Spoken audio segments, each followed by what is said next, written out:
Good evening and welcome to KISWATE TV News Bulletin with me, Michelle Ouma. We begin our bulletin on a sad note, mourning 3 of our KISWATE family members who played a critical role in our establishment. Mama Melania Tanga and Reverend Pastor Engineer Peter Osano and the grandfather to my co-host, Rose Debra. Here are our top stories. Kenyan-born and USA-based Pastor Reverend Engineer Peter Osano, who also established a church in the USA, passed on and was laid to rest today at his home in Migori County here in Kenya. The late Mama Melania Tanga, the mother-in-law to our founder Mr. Odhiambo, passed on in September and was laid to rest at her home in Bondo. Against all odds, Dr. Fred Nundu triumphs the journey of academics to be a certified medical doctor and a surgeon.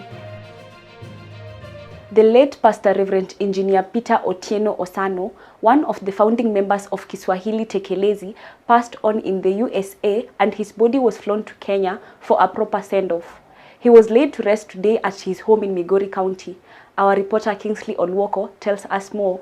A man who was born in a village near Simbi Nyaima in the colonial period in the year 1950 round the shores of Lake Victoria in Kenya attended Simbi Primary School and ended up working as a satellite electronic engineer in Washington, D.C., USA until his retirement. He later became a pastor and left behind a church, Life Source Church for All Nations, a church without walls in College Park, Maryland, USA. His work has impacted many people within and outside his Simbi Nyaima community in Kendu Bay, Homa Bay County, Southern Nyanza, in Kenya, in the east coast of Africa, leaving behind a legacy that will be remembered by the current generation and many more generations to come. It is sad to say goodbye to Reverend Pastor Engineer Peter Osano at his Polo Locho home in Migori, Kenya.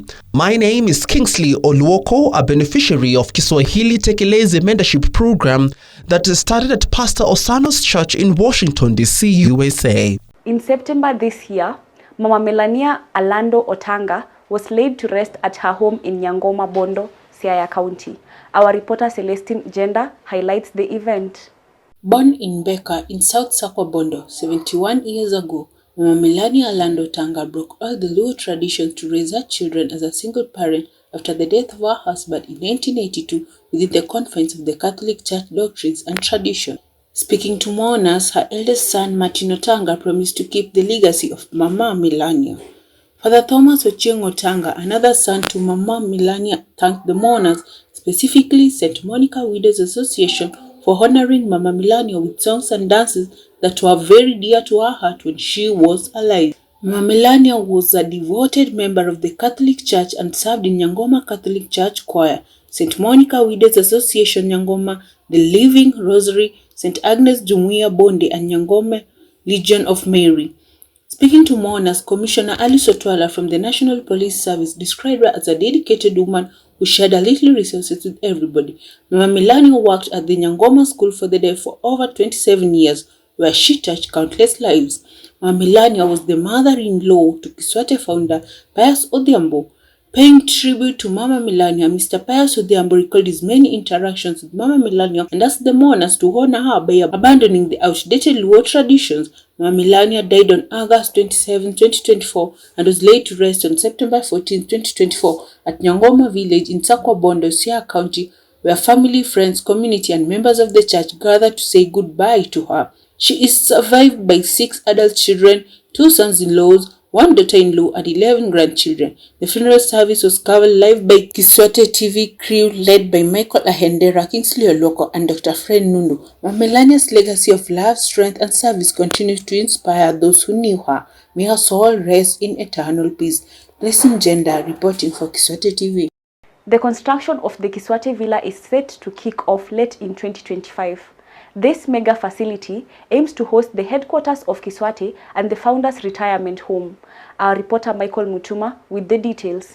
KISWATE Villa, a project that was proposed in the year 2024 by the founder of KISWATE, is planned to begin towards the end of year 2025. The villa had already been designed by engineer Dan Mosetti of Mazda Engineering Limited through a contract that was signed on the 26th of March 2024. This villa will be the retirement home for Pius Odhiambo and his family that will be very spacious, and of great importance as it will be the headquarters for KISWATE Digital Academy, where its operations will take place. The ground floor has a capacity that can accommodate 500 people at the same time, and also has an outdoor extension that can accommodate 500 people during functions. For KISWATE News Bulletin, I'm Michael Mutuma. On to some good news.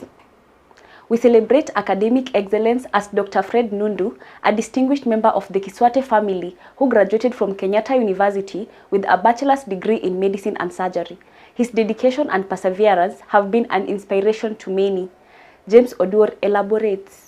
On December 13, 2024, Kenyatta University held its 56th graduation ceremony celebrating the exceptional achievements of its students. Among them was Dr. Frederick Nundu, who earned a bachelor's degree in medicine and surgery after 7 years of unwavering dedication. Dr. Nundu shared his inspiring story, describing the challenges he faced and the milestone he achieved in his quest to fulfill his childhood dream of becoming a medical doctor. Despite losing both parents at a young age, his siblings selflessly sacrificed their education to ensure Dr. Nundu could pursue his own. He says that the degree does not belong to him but rather to everyone that supported him in his studies. Dr. Nundu's remarkable journey includes numerous accolades. In the year 2020, together with his classmates, Dr. Nundu participated in the event of the first African-made ventilator TIBA event. He was also awarded by the government with a sponsorship to attend a health summit in Tanzania. Other achievements are Chief Advisor of Scientific Conference 2023, United Nations Person of the Year 2020, Obora Project Best Award, University of Pisa, Italy, United Nations Health Prize on Campus Ambassadors 2020 to 2021. Dr. Nundu's early years were filled with hardship. He worked as a hawker to raise money for his school fees, often altering between attending school and being forced to drop out due to financial constraints. Despite these challenges, he remained steadfast in his dreams of becoming a doctor, balancing his studies with caregiving duties for his ailing brother. He also actively participated in sports, advocacy, leadership, and research projects. During his time at Kenyatta University, Dr. Nundu became a distinguished member of Kiswahili Tekelezi Mentorship Program, earning the title KISWATE Scholar number 008. His name will be forever engraved on a commemorative slab at KISWATE Villa, the international headquarters for the program set to be built in Ligingo, North Ugenya, Kenya. Through the program, Dr. Nundu was able to raise money to support his daily expenses while pursuing his studies. Dr. Nundu has expressed openness to opportunities for medical residence programs abroad and hopes to further his skills to better serve his community. His inspiring story serves as a beacon of hope to vulnerable children struggling through their studies, showing that perseverance and determination can overcome even the most daunting challenges. Congratulations to Dr. Frederick Nundu for his extraordinary achievements. For KISWATE News Bulletin, I am CPA James Odur. KISWATE Digital Academy is evolving. The institution has officially dropped the writing of textbooks from its business model and replaced the digital bookstore with a state-of-the-art digital library. Here are the details. KISWATE Digital Academy has transitioned from textbook writing to a digital library model, replacing its initially planned digital bookstore. Founder Pius Odhiambo explained that the move aims to offer students and educators affordable and equitable access to a wide range of educational resources. The digital library is scheduled to launch in January 2026, coinciding with the final phase of the CBC curriculum in senior secondary school. The online library will host books approved by the Kenya Institute of Curriculum Development and will feature e-books, research papers, and multimedia tools to meet the diverse learning needs of students in grade 7 to grade 12 under the CBC curriculum. This shift demonstrates KISWATE's commitment to transforming education through technology and addressing the need for an inclusive digital platform that supports the CBC curriculum. Mr. Odhiambo explained that the new model will accommodate all publishers and provide a platform for them to sell their books electronically. This approach aims to foster collaboration, avoiding the perception of competition with industry players. Learners and teachers will access the ebooks via an AI-powered tool developed by Mr. Odhiambo, available through a subscription-based model. Interested publishers are encouraged to reach out to Kiswate Digital Academy via email at kiswatekenya@gmail.com. The initiative is projected to employ 50,000 TSC-registered teachers within its first 3 years of operation. Recruitment is ongoing, with approximately 200 TSC-registered teachers already identified. These teachers will undergo free online training once the app is ready and will later train the 50,000 teachers on using AI-powered application. Reporting for Kiswate News Bulletin, I am Michelle Ouma. A friend in need is a friend indeed.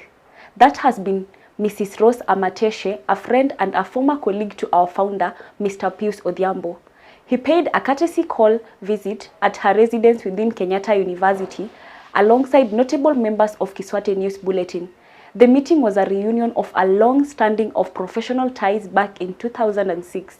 Our reporter Lovelyn Tanga with the details. On September 18, 2024, the founder of Kiswate paid a courtesy visit to his former colleague and mentor back in the days when they worked with Teacher Service Commission in Kenya. Mrs. Rose Amateshe hosted Kiswate founder and entire Kiswate TV crew members. They met at Mrs. Amateshe's residence inside Kenyatta University. The crew members introduced themselves. They attended apprenticeship training in journalism-sponsored Kiswahili Tekelezi and are currently working at Kiswate TV as volunteers. Mrs. Amateshe advised the crew that they have to do a lot of research on careers and identify where their passion lies before settling down. The relationship between Mr. Pius Odhiambo and Mrs. Amateshe dates back to the year 2006 when they both worked at Ruiru Girls High School in central Kenya as teachers. Lovelyn Atiang, Kiswate TV.